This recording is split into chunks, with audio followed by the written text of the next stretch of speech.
журавли. Мне кажется порою, что солдаты с кровавых не пришедшие полей не в землю эту полегли когда-то, а превратились в белых журавлей. Они до сей поры с временных дальних летят и подают нам голоса. Не потому ли так часто и печально мы замолкаем, глядя в небеса?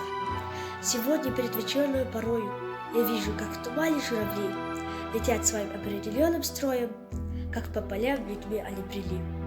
Они летят, совершают свой путь длинный и выкликают чьи-то имена.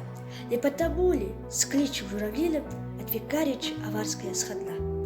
Летит по небу клин усталый, летит в тумане на исходе дня. И в том строю есть промежуток мало, быть может, это место для меня. Настанет день, и с журавлиной стаей я поплыву в такой же сизой мгле, и под небес, по птичьи окликая, всех вас, кого оставил на земле.